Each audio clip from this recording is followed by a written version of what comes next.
Olá, alunos. Agora estamos entrando na parte dos vertebrados terrestres, aqueles que a gente chama então de tetrápoda. Após então o surgimento desses animais, né, a transformação, a evolução de peixes sarcopterígeos em animais vertebrados terrestres, aqueles que a gente chama então de tetrápoda. Um dos primeiros grupos, né, entre os viventes, aí, o mais basal entre eles, nós temos aí o grupo dos anfíbia, né? Então, nesse estudo a gente vai ver um pouquinho dos anfíbios. Os anfíbios, né, o que significa esse nome, né? A gente sempre começa pelo nome dos animais, né? Anfi significa ambos ou dois, né? E bios, como biologia, né, é a vida. Então são ambas as vidas ou duas vidas. Isso se refere então a que os anfíbios, a maior parte deles, tem duas referências, né? A maior parte dos anfíbios então tem uma fase larval aquática. A gente conhece bastante os girinos, né, que são as larvas aí dos anfíbios anuros, e uma fase adulta terrestre, né, os sapinhos, as rãs, as pererecas, né? Então, uma vida na água e uma vida na terra, né, ou uma fase aquática e uma fase terrestre. Então, por isso, duas vidas, né? Uma das características interessantes, então, que os anfíbios modernos aí apresentam é que eles possuem a pele nua, né, a pele lisa, ou seja, eles não têm anexos do tegumento, não têm penas, não têm escamas, não têm pelos, né?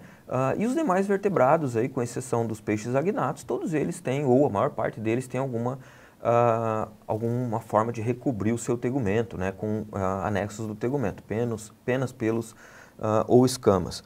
Os anfíbios, eles têm, ao contrário, né, ou diferente dos demais vertebrados aí, eles têm a pele glandular, né, eles têm a pele glandular e lisa.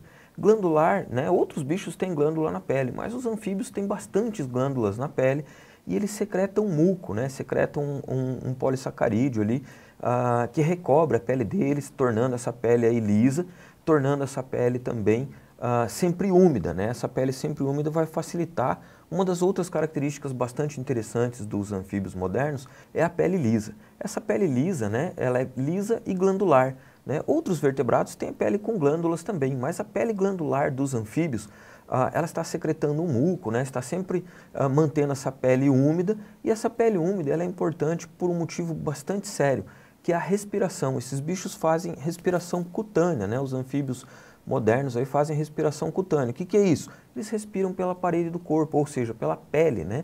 Eles respiram pela pele, eles fazem trocas gasosas pela pele. Para isso, a pele tem que estar úmida, assim como dentro dos pulmões ou nas brânquias aí de outros organismos. Sempre tem que ser uma membrana bastante fina, né? Bastante delgada e úmida, para que haja a troca gasosa aí. Isso é bastante importante e isso aí reflete numa outra característica dos anfíbios anuros, ou seja, eles não têm anexos do tegumento e têm uma pele bastante úmida, né? Então, essa característica particular aí desses animais os obriga, ou quase todo mundo, mora próximo à água, né? Então, eles estão sempre em contato íntimo com a água, ou é na lagoa, ou é no rio, né? Ou às vezes o animal vive, por exemplo, no alto de uma árvore, sempre associado a águas da bromélia. Florestas tropicais, florestas úmidas, permitem anfíbios estarem longe de cursos d'água, de coleções d'água, porque o solo da floresta, a vegetação da floresta aí mantém bastante umidade. Então os anfíbios estão sempre próximos à umidade, né? Temos algumas exceções de espécies de anfíbios aí que vivem em deserto, mas eles passam a maior parte do tempo aí enterrados e vão ter suas atividades aí restritas a algumas noites mais úmidas e alguns poucos dias que tem umidade, né, no deserto. Essa proximidade com a água, então, mantém a pele deles hidratada, úmida, onde eles podem fazer troca gasosa, e a maior parte das espécies também se reproduz na água, né? Então eles têm uma fase larval, eles fazem a oviposição deles na água, né? Eles fazem a própria fecundação, a maior parte deles faz fecundação externa, e essa fecundação é na água. Então isso aí é mais um motivo do porquê os anfíbios estão sempre próximos à água. Então outra coisa que eles têm, como eles não têm anexos do tegumento, eles também não são muito resistentes ao sol, à desidratação, né, à dessecação. Então o muco pode promover aí alguma proteção, sim, mas a maior parte dos anfíbios estão sempre próximos à água, ambientes úmidos, e têm atividades noturnas, que é onde a desidratação é menos problemática, né, o período do dia aí mais úmido, com menos calor, menos sol, menos radiação aí secando, né, ou desidratando esses animais. Os anfíbios, a gente pode ver aqui então que os anfíbios modernos são divididos em 3 ordens, né? Uma ordem chamada de Urodela, né? Urodela são o grupo das salamandras, né? E dos tritões. São animais tetrápodes, né? Tem 4 pernas, né? Tem uma cauda longa, né? Lembrando aí um lagartinho, porém com a pele lisa, né? Então, com a pele glandular e lisa. O que significa esse nome? Urodela. Urus é cauda, né? Então, urodela é um animal possuidor de cauda ou caudado, né? Um outro nome que aparece para esses animais é caudata, né? Um nome mais antigo, mas pode aparecer em alguns livros, em algum material didático mais antigo. Então, urodela ou caudata é o grupo das salamandras e dos tritões. É um grupo pouco conhecido da gente aqui no Brasil, aqui no hemisfério sul especialmente, né? Ele é um grupo que tem maior parte, né, das suas espécies no hemisfério norte, remontando a quando no nosso planeta nós tínhamos um grande continente ao norte, a Laurásia, né, e um grande continente ao sul, a Gondwana, né? Então, esses animais são referentes ao continente da Laurásia, né? Então, eles não ocorrem ao hemisfério sul, né, com algumas poucas exceções aí de umas salamandras amazônicas, né, que era uma espécie quando eu comecei a estudar e hoje em dia já são 5, né? Foram divididas, né? Era uma única espécie, foi dividida, né? Feita uma revisão taxonômica e percebeu-se que, na verdade, são 5 espécies. O outro grupo de anfíbios modernos, que a gente pode ver aqui na figura, são animais ápodos, né? A de negação, podos de pé, são animais que não têm pernas, né? São as famosas cobras cegas ou cecílias. Esses animais, eles seguiram por um caminho evolutivo de perder os seus membros, né?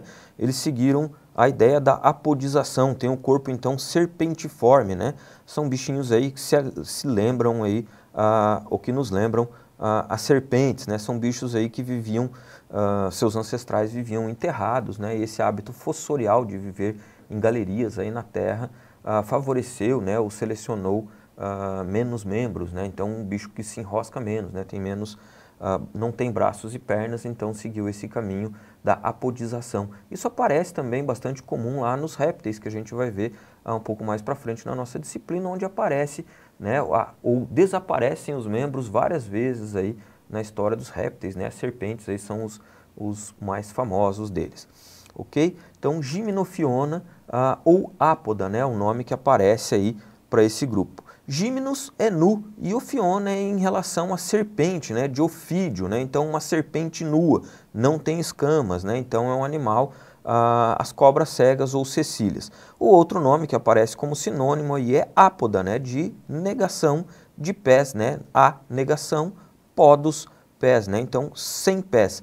E o terceiro, mais famoso, mais conhecido nosso aqui, mais riqueza em espécies, né, maior diversidade evolutiva, então, são os anuros, são os sapos, rãs e as pererecas, né, que é representado por um sapinho, mais uma vez A de negação e urus de cauda, né, o mesmo urus que tinha em Urodela, no grupo que tinha a cauda, anura, então, negação de cauda, não tem cauda, os sapos, rãs e pererecas não têm cauda na fase adulta, apenas na sua fase de girino. Aqui o grande lance, né, o grande sucesso evolutivo que os anfíbios anuros tiveram, tem justamente a ver com essa perda da cauda e uma coisa que todo mundo sabe que os sapos fazem, eles pulam, né? Então foi a primeira vez, né, que um vertebrado terrestre aí desenvolveu uma forma nova de locomoção. A primeira forma de locomoção nos vertebrados terrestres é semelhante aí à dos lagartos, à das salamandras, às lagartixas, né, que faz então uma ondulação lateral da coluna, assim como os peixes ancestrais faziam, apoiados então nos 4 membros, né, que são homólogos às 4 nadadeiras pares, né, as nadadeiras peitorais e pélvicas aí, dos peixes sarcopterígeos ancestrais.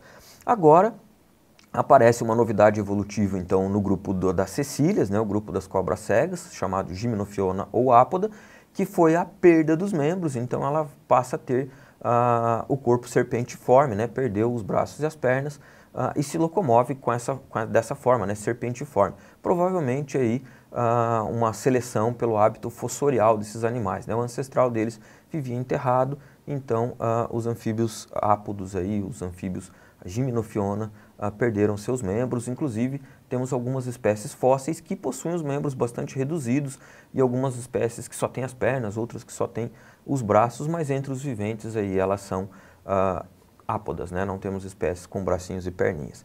Já o grupo dos saltatoriais, né, foi uma nova forma de locomoção, o salto, né, então que define aí os anfíbios anuros, né, então eles aprenderam a saltar, né, desenvolveram algumas características como encurtamento da coluna, o desaparecimento da cauda, a transformação aí num ossinho novo chamado diuróstilo, né, que vocês vão ver aí nos livros, uma modificação na cintura pélvica e alguns outros elementos ósseos aí que biomecanicamente permitem eles saltar, né? Esse salto parece que foi uma coisa bastante interessante aí para esses anfíbios, né? Uma vez que é um jeito novo de se locomover, suas principais presas, que são insetos, voavam e saltavam, então eles começaram, foi uma novidade, eles poderem caçar melhor suas presas, podiam fugir melhor de predadores, né? E provavelmente uma locomoção um pouco mais eficiente e mais rápida, né? Uma forma diferente de se locomover e que provavelmente aí permitiu a maior diversificação desse grupo aí dos anfíbios modernos, né? Eles têm uma especialidade, né? Eles são saltatoriais, né? Depois o salto vai aparecer em outros grupos lá de aves e mamíferos, né? Alguns tipos de locomoção bipedal que dão alguns saltinhos, né? Alguns pulinhos aí vão aparecer de novo, mas agora, nesse momento evolutivo, os anfíbios anuros apresentaram uma grande novidade e aparentemente isso fez com que eles tivessem um grande sucesso evolutivo em número de famílias, número de espécies, distribuição geográfica, números de ambientes ocupados, aí, tudo isso nos anfíbios anuros é bem interessante, né? Maior do que nas outras espécies de anfíbios que a gente está vendo aí. Pensando em evolução, né, desses animais, a gente tem então um cladograma aqui com uma primeira ramificação mostrando que os mais basais deles são as gimnofionas, as cobras cegas, e o grupo derivado então é formado por Urodela mais Anura, né? O ancestral desses animais, aí, pensando em forma corpórea, tinha forma semelhante aí das salamandras, né, dos tritões, um animalzinho com 4 pernas e uma cauda longa, né? Então um corpo mais ou menos dessa forma. No grupo mais basal, Gymnophiona, ocorreu então a perda dos membros. A novidade evolutiva aqui foi a perda dos membros, né? Enquanto no segundo grupo, o Urodela, eles mantêm a forma do corpo original, né? De 4 membros e uma cauda, e no grupo dos Anuras aparece então, ou melhor, desaparece a cauda, né? A novidade evolutiva foi a perda da cauda e a locomoção saltatorial. Vamos dar uma olhadinha na evolução agora da reprodução dos anfíbios, né? Os anfíbios chegaram aí no ambiente terrestre, né? O seu ancestral chegou no ambiente terrestre, derivado então de um animal que vivia na água, né? E reproduzia na água, né? A reprodução aí dos osteíctes, se a gente lembrar, ela de maneira geral é com fecundação externa, ou seja, não ocorre cópula, né? Tanto machos como fêmeas liberam seus gametas na água, a fecundação acontece na água e a reprodução, né, a partir de ovos aí fecundados na água, né? E essa é a fecundação basal aí para os nossos 3 grupos de anfíbios modernos. Então, mais uma vez, olhando aqui no cladograma, né, o ancestral fazia fecundação externa, os anfíbios Gymnophiona aí fazem fecundação interna, né? Eles desenvolveram uma técnica de fazer a transferência do esperma, né? Por justa posição da cloaca e uma pequena inversão da cloaca do macho para dentro da cloaca da fêmea, né? Já o outro grupo, né? Fazia fecundação externa, a maior parte das espécies, tanto das salamandras e tritões como os sapos, rãs e pererecas, fazem fecundação externa, ou seja, na água, né? Ambos os sexos liberam os gametas na água, e aí os 2 grupos, né, tanto o Urodela como a Anura, herdaram essa característica do ancestral de fazer fecundação externa. Porém, algumas espécies de salamandras desenvolveram uma forma de fazer fecundação interna, e essa história é muito interessante, né, porque é um animal que não tem órgão copulatório, né, não tem um pênis, né, ou alguma coisa parecida com isso, que sirva para fazer a transferência do esperma. Então, a fecundação externa aí nas salamandras, os machinhos desenvolveram, os 2, tanto macho como fêmea, têm cloacas, né? Ou seja, eles têm uma cavidade para dentro do corpo, e o macho desenvolveu, então, uma estrutura que a gente chama de espermatóforo, né? Esperma de esperma mesmo, né? Do sêmen, e foros é possuidor, né? Então, ele tem uma estrutura, uma bolsinha, né? Um estojinho que possui, ou que porta o esperma desse animal. Ou seja, a cloaca dele secreta um muco que faz o molde interno da cloaca dele, e esse muco gelatinoso, então, abriga ou encerra dentro dele o esperma desse animal. Esse animal, ele deposita esse espermatóforo no solo, né? Ele bota esse espermatóforo no solo, ele tem a forma de um cogumelo ou de uma pequena montanha, né? Um abauladinho para cima do solo, né? Que é o molde interno da cloaca do macho, que contém o espermatozoide. Esse machinho vai tentar convencer uma fêmea, né? A reproduzir com ele, e a partir do momento que ela dá o ok, né, que ela diz que tudo bem, vamos, né, reproduzir, vamos fazer filhos juntos, ele vai arrastar essa fêmea até onde está o espermatóforo postadinho no solo, né, e vai fazer com que ela sente, né, com que ela acople a sua cloaca no espermatóforo do macho, e assim está feita a transferência do espermatozoide aí do macho para a fêmea de uma forma diferente, né? Temos alguns artrópodos aí que fazem situações parecidas, né? Mas entre os vertebrados essa é uma situação bem peculiar, né? O interessante é que o macho ele só deposita o espermatóforo dele uma vez que a fêmea deu o sinal, né? Diz que sim, que vai dar, que ok, né? Que ela gostou, que ela gostaria de namorar com ele aí. Então ele também não vai desperdiçar, né? Ele vai botar, se ele não pode pôr esse espermatóforo ali e tentar cantar aquela fêmea e ela disser que não adianta nada, né? Então ele tem que ter o ok dela primeiro, depois ele deposita o espermatóforo e ele vai em uma dancinha, né? Um ritual onde ele vai movimentando ela até que ela acople a sua cloaca ali no pacotinho de esperma dele, né? Então faz a transferência do esperma. Onde que é comum? Na família, então, de salamandras mais terrestres, né? A família Pletodontidae, né? A família que é uma família de salamandras bastante interessante, bastante diversa, que ocupa vários ambientes e é a mais terrestre aí dos urodelas, né? A mais independente da água, inclusive ganhou a independência da água para reprodução, né? Ou uma parte dela, pelo menos, né? Elas conseguem fazer fecundação interna, independe da água, então, para a sua fecundação. Outra coisa interessante é que no grupo dos anuros, também a grande maioria faz fecundação externa na água, né? Machos e fêmeas então fazem o que a gente chama de amplexo, ou abraço nupcial, né? O machinho então abraça as costas da fêmea, né? Parecido com a montada dos mamíferos, dos répteis aí, das aves, né? Então o macho abraça as costas da fêmea, ele pode abraçá-la pela axila ou pela virilha, né? Se às vezes as fêmeas são bastante grandes em relação aos machos, então o machinho abraça a virilha dela, né? Abraça a cintura dela, próxima à virilha ali, e ali eles vão fazer então a liberação dos seus gametas na água, mas eles liberam bem próximos um do outro, então não existe assim um desperdício nesse sentido. Essa é a forma basal aí que os anfíbios anuros fazem aí a sua fecundação, né? Fecundação externa, porém duas, três espécies aí, exceções, né? Mas que desenvolveram também a fecundação interna, mais uma vez por justa posição da cloaca, né? Colocam cloaca a cloaca, também conhecido como beijo cloacal. O macho everte um pouquinho da sua cloaca para dentro da cloaca da fêmea e ocorre então a transferência do esperma, ok? Quanto à oviposição, né? Então falamos sobre a fecundação, né? Basalmente então o grupo dos anfíbios tem fecundação externa, mas os três grupos desenvolveram fecundação interna. Dentro então de Gymnophiona a fecundação interna é a regra, e em Urodela e Anura a fecundação externa é a regra, mas alguns grupos desenvolveram aí fecundação interna, né, como uma forma de se tornar independente da água, né, um jeito aí de driblar essa reprodução, né, a dependência da água para a reprodução, né, uma diversificação no modo reprodutivo. Agora vamos ver quanto à postura desses animais, né, quanto à oviposição, né, ali pare um ovo ou pare um filhote, né, então a condição basal, assim como os peixes ancestrais era parir um ovo, né, parir um ovinho, né, ou seja, na verdade o filhote nasce do ovo, né, enquanto em Gymnophiona eles herdam essa condição, então a maior parte das espécies aí são ovíparas, porém algumas espécies são vivíparas também, né, então existem essas duas formas dentro de Gymnophiona, ou seja, uma parte das espécies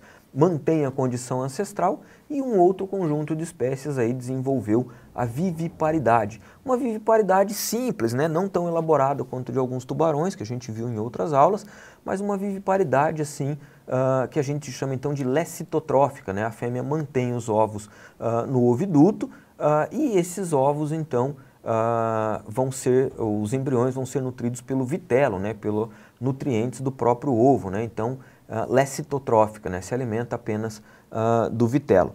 Em outras espécies, os filhotinhos podem se alimentar também de secreções do oviduto, como acontecia em alguns tubarões, né, ou seja, a matrotrofia, né, a viviparidade matrotrófica. Ok? No grupo, então, das salamandras e dos anuros, né, a oviparidade permanece, então, como basal. A maior parte dos filhotes nascem de ovos, então, a maior parte deles fecundado externamente.